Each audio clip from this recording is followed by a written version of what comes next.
A single wooden pole, silent, unassuming, became one of the most feared symbols of World War II. No noose, no gallows, yet it brought unspeakable pain and suffering. What made this method so terrifying, and why did the Nazis use it to crush entire communities? Stick around, because this is a story of unimaginable cruelty and unexpected resilience. Pole hanging was not just a method of execution, it was psychological warfare, constructed to maximize suffering and fear. It left its victims in unimaginable agony, while sending a chilling message to anyone who might resist Nazi authority. Here is how it was done. The arms were put behind the back of the victim, often tugged unnaturally high and firmly bound. Their wrists are fixed to the top of a wooden pole, from which the weight of their whole body must be suspended with dislocated shoulders. Thus, the chest would have been cramped and lungs not fully expanded. Even breathing was torture. The victims didn't die, but after a number of hours or more, according to their level of resistance. And yet the physical pain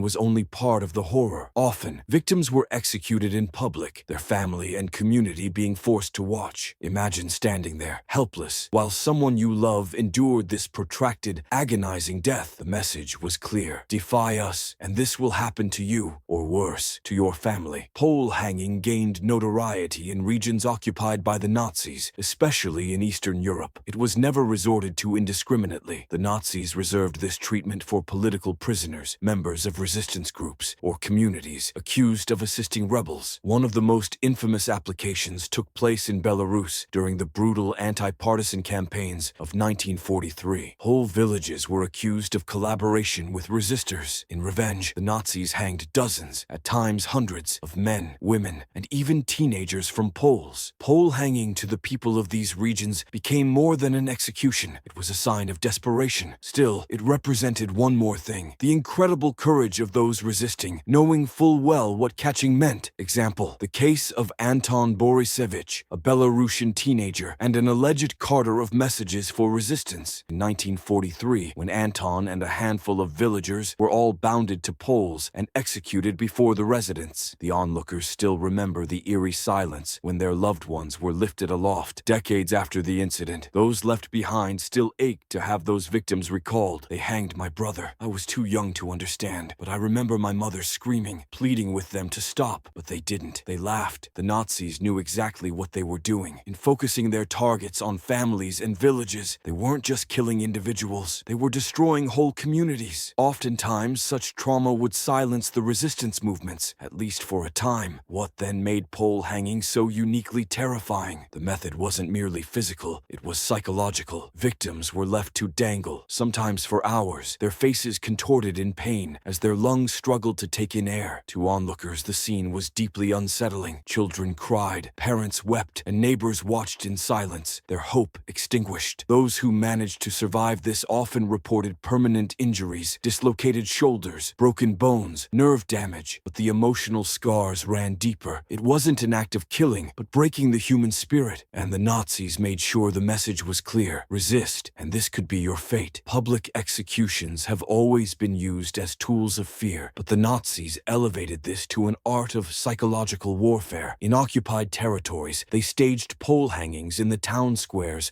or open fields, making sure that whole communities were forced to watch. It had a dual purpose: get rid of the dissenters and paralyze the rest with fear. Probably, the executions were followed by the speeches of Nazi officials who threatened the witnesses with their fate in case of resistance. The displays of this kind were not the accidental cruelty, but the conscious method for keeping populations subjugated and snuffing the slightest flame of resistance. Just imagine the silence of a crowd when a man is hoisted onto a pole, screaming across the village. Imagine the children holding onto their mothers, trying to look away, but not being able to. These are things that stayed with people long after the war was over. While Belarus was the most intensive area for pole hanging, it was not the only one that suffered this abuse. In Poland, it was done with members of the underground resistance, especially those in the Home Army. Any suspicion of hiding partisans brought about similar fates in Ukraine, while in the Czech lands, political dissidents were subjected to this terrible punishment. It is also said that the Nazis were of the view that few examples punish many. The cruelty of pole hanging sometimes created a boomerang effect. Rather than silencing the resistance movements, it fanned their resolve, and stories of such atrocities spread like forest fire and inspired underground networks to rise with much more vigor. But here is the deeper, more chilling truth. It wasn't just a happenstance of cruelty, this hanging on poles. This was Nazi policy, meant to enforce obedience. Nazi officers trained in such methods for application in occupied territories. In some cases, the executions were photographed and recorded, as if it were some twisted badge of honor. These photos had dual purposes. They served as a means to terrorize local populations and to remind Nazi soldiers of their power over lesser peoples. This was institutionalized terror. The Nazis realized that the threat of pain served just as well as pain itself, and that the spectacle counted more than the act. These events beg the question, in retrospection, of how it is possible not to let such atrocities happen again. The hanging from the poles was not just a means of execution, it was to show unbridled power and hate. Yet, even amidst such darkness, there are tales to be told of resilience. The resistance fighters who risked everything, survivors who bore witness to tell the tale. They remind us that even in humanity's darkest moments, the spark of courage endures. Today, memorials across Eastern Europe stand as silent witnesses to these atrocities. They remind us of the importance of vigilance, compassion, and standing up against oppression, no matter the cost. What do you think? Could stories like these make sure history is not created once again? Share with us in the comments below. If you found this story meaningful, please give this video a like and share it with someone who you feel would appreciate its message. You can also subscribe for more such interesting history stories like this one. Thank you very much for watching, and that's a wrap.